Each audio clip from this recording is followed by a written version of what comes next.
আর একটা খাবারের কথা বলি আপনাদেরকে, ব্রেন বুস্টার, সবাই মনে রাখবেন, খুব জরুরি। রাতের বেলা 1 গ্লাস পানিতে 1 চামচ হলুদের গুঁড়ো, 1 চামচ মেথি আর 1 চামচ মধু, রাতেও মিশাতে পারেন। মধুটা চাইলে সকালবেলা মিশাতে পারেন। এই যে ভিজিয়ে রেখে সকালবেলা পান করলেন, মধুর মধ্যে রয়েছে গ্লুকোজ এবং ফ্রুক্টোজ, ইনস্ট্যান্ট আপনাকে ব্রেইনের মধ্যে এনার্জি দিবে। এবং এটা এমন একটা অ্যান্টিঅক্সিডেন্ট যার মধ্যে রয়েছে ফ্লাভোনয়েড এবং ফেনোলিক অ্যাসিড, যেটা কিনা আমাদের ব্রেইনটাকে সে প্রতিনিয়ত শক্তির জায়গায়, ব্রেইনের যে নার্ভগুলো আছে তার ইন্ডাকশন পাওয়ার বাড়ায়। কথা কি বুঝতে পারতেছেন? ব্রেইনের কর্মক্ষমতা বাড়বে।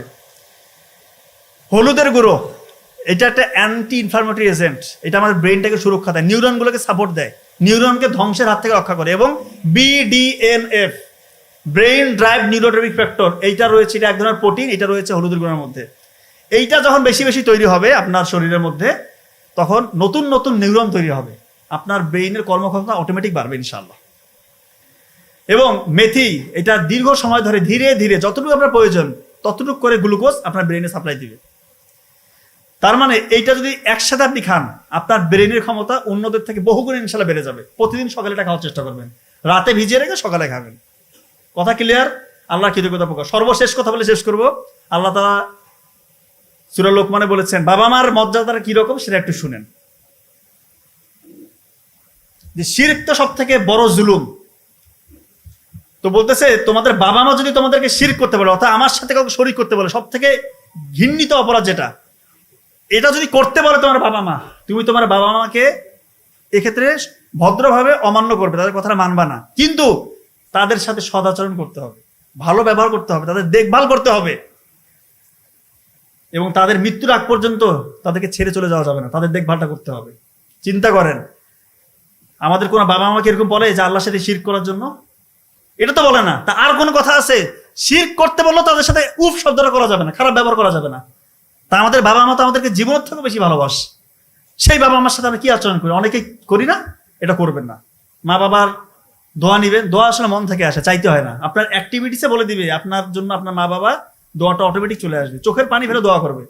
মা বাবা যদি চোখের পানি ফেলে দোয়া করে, ওই সন্তানের জন্য আর কিছু লাগবে না। ইহকাল তো ইনশাল্লাহ কামিয়াব, আল্লাহ ছেড়ে পরকাল নাজাতের রসিলা।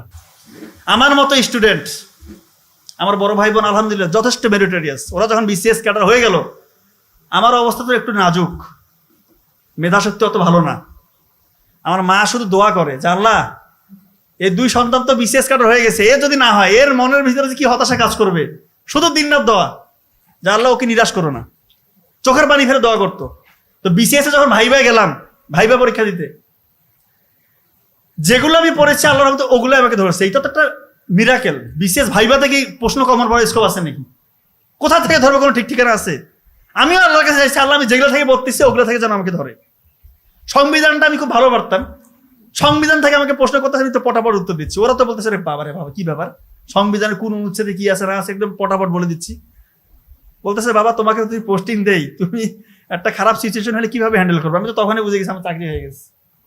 ভাইবা দিলে বুঝে যাবেন যে আপনার চাকরি হচ্ছে কিনা। ওদের অ্যাপিয়ারেন্সে আপনি ওনাদের অ্যাপিয়ারেন্সে বুঝে ফেলবেন, এবং আপনার নিজের মধ্যে কনফিডেন্স চলে আসবে। যখন ভাইবায় বসবেন, BCS এর মতো বড় ভাইবায়, সামনে 3 জন সচিব পর্যায়ের স্যারেরা, তো আপনি বুঝে যাবেন আপনার হালতটা কি। তো সবসময় আল্লাহকে রাজি খুশির জন্য কাজ করতে হবে।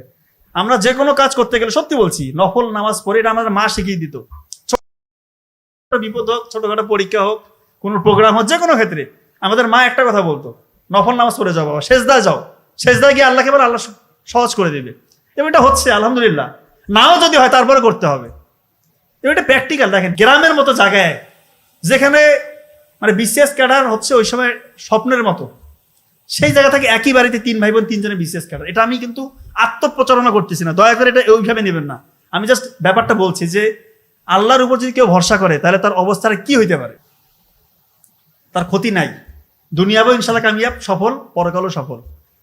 আমার মা আমাদেরকে এটা শিখাইছে। এবং সৎ থাকতে হবে। সত্যি বলছি, আমি এটা গর্ব করে বলতে পারি, আমরা ইনশাল্লাহ অনেস্ট। 1 টাকা আমরা কখনো কারো খাই না, এটা গ্যারান্টি দিয়ে বলতেছি। 1টা টাকা অবৈধ ইনশাল্লাহ আমাদের পরিবারে ঢুকে নেই এখন পর্যন্ত ইনশাল্লাহ। এটা আমাদের চ্যালেঞ্জ, এটা আমরা গর্ব করি। বহু স্কোপ এসছে, বহু স্কোপ, তারপরে আমরা দেখি না। ওগুলো আমাদের ওই লোভটা তো থাকতে হবে, ভিতর থেকে আসে না, ওই থেকে আসবে ওই লোভ। আমাদের মা বাবা ওইভাবে বড় করছে আমাদেরকে, আমাদের ভিতরে যে আল্লাহ তাআলা যেটা দিবে আমরা এটা দিয়ে খুশি। আল্লাহ তাআলা আলহামদুলিল্লাহ বাড়িয়ে দিচ্ছে। একসময় না খেয়েছিলাম, এখন আলহামদুলিল্লাহ যেটা রাখছে যথেষ্ট ভালো, আলহামদুলিল্লাহ। যে হালতে থাকি আলহামদুলিল্লাহ। তো এটাই বলছি, সৎ থাকবেন ভাই, কমবে না, বাড়বে, আল্লাহ শুধু বাড়াই দেবে। এই জন্য মা বাবার খেদমত করবেন, খুশি হয়ে যাবে। অনেক নতুন বউরা এসে একটু ডিস্টার্ব করে, স্বামীকে বলে এত কিছু দিয়ে দিচ্ছ, ভবিষ্যৎ কি, বাচ্চা কাচ্চা হবে, সবে দিয়ে দিলে আমাদের কি হবে, মানে এমন বুদ্ধি দেয়। আরে বাবা, তোমার বাবা মাকে যদি, আপনার স্বামীর বাবা মাকে যদি সে খুশি করতে পারে, আল্লাহ তার উপর খুশি হয়ে তাকে বাড়াই দিবে। এটা বুঝেন না কেন? অনেক মেয়েরা এসে সংসারে এসে ডিস্টার্ব করে, স্বামীর সাথে ভাই বোনের সম্পর্ক নষ্ট করে, মা বাবার সম্পর্ক নষ্ট করে, মনে করতেছে বিশাল কামিয়াব হইলো। আরে বাবা, এটা যদি করেন, কোনো হাজবেন্ডের যদি সম্পর্ক তার মা বাবার সাথে বিচ্ছিন্ন হয়, তার ভাই বোনের সাথে যদি সম্পর্ক খারাপ হয়, ওর তো হায়াত কমে যাবে। ও বিভিন্ন রকমের অসুখে দেখবেন যে তার এসে ধরবে তাকে। তা আপনার স্বামীর আয়ু কমলে সে যদি অসুস্থ থাকে, আপনার কি লাভ হইল না লস হইল? বুঝে না, মেয়েরা অনেকে বুঝে না। একটু দেমাগ খাটান, সোর্স করেন, একটু বুদ্ধি খাটান। সত্যি বলতেছি, আপনার স্বামীকে বলেন বাবা যা আছে দিয়ে দাও, আপনারই লাভ। আপনার স্বামীকে বলেন বাবা দিতে থাকো, তুমি যা ইচ্ছা দাও, খুশি থাকো, মন থেকে খুশিটা থাকতে হবে। সত্যি বলতেছি, আল্লাহ কমাবে না। দান করলে কেউ কমে? জাকাত কি? জাকাত মানে বৃদ্ধি পাওয়া। তা দান কি? সব থেকে বড় দান কি? বাবা মাকে দেওয়া। বাবা মাকে দেওয়ার থেকে বড় কিছু আছে পৃথিবীতে? মা বাবাকে দিবেন আপনি, এটা আবার কিসের কি? আল্লাহ তাআলা বাড়াই দিবে। আর মা বাবা কি টাকা কি অন্য কোথাও দিবে নাকি? ওগুলো তো আলটিমেটলি আপনার স্বামীরাই থাকবে, হাজব্যান্ডেরই থাকবে। এগুলো নিয়ে করবেন না, ছোট লোকই করবেন না। দয়া করে বলতেছি, মনটা একটু উদার করেন। আর একটা ব্যাপার, আপনার সন্তান হবে না, আপনি যদি এরকম আত্মকেন্দ্রিক আচরণ করেন, বাবা মার, আপনার হাজব্যান্ডের মা বাবার হিংসা করেন, তা আপনার ছেলেটা যখন বড় হবে, বিয়ে করবে, আপনি তখন বয়স্ক হবেন, আপনার হালতটা কি হবে? আপনার বৌমা যদি আপনাকে এসে না দেখে, কি মানে একটা কথা আছে না যে ইট্টি মানলে পাটকেলটি খেতে হয়, কথা আছে কি না? তা আপনি যেরকম আচরণ করবেন, আপনার সাথে ওরকম ফিডব্যাকই হবে। ব্যবস্থাটা ওরকম ন্যাচারই করে দেবেন। ন্যাচার বলতে আল্লাহ তাআলা ওই ব্যবস্থা করে দিবে। দয়া করে সন্তানকে শিখান, সন্তানকে এমনভাবে ছোটবেলা থেকে লালন পালন করেন, ওরা দেখবে কি রে, আমার মা বাবা, আমার দাদা দাদি, নানা নাকি এত রেসপেক্ট করে, ওরা এটা দেখে শিখবে। তারা যখন বড় হবে, তারা তাদের শ্বশুর শাশুড়িকে রেসপেক্ট করবে। কথা কি বুঝতে পারছেন? দেখবেন পরিবারটা একটা জান্নাতের বাগান হয়ে যাবে ইনশাল্লাহ। তো যাই হোক, আমি আর কথা বাড়াবো না। আপনাদের জন্য আমার বড় ভাই ইনশাল্লাহ অসাধারণ লেকচার নিয়ে অপেক্ষা করছেন। ওর প্রতিটা লেকচার আমি মনোযোগ দিয়ে শুনি, আপনারাও নিশ্চয়ই শুনবেন, অনেক কিছু জানতে পারি আমরা। তো আজকে আমরা যা কিছু শিখলাম, একটু কিছু যদি মেরে চলি, ইনশাল্লাহ জীবন বদলে যাবে। সবাই আমার জন্য দোয়া রাখবেন, ভালো থাকবেন।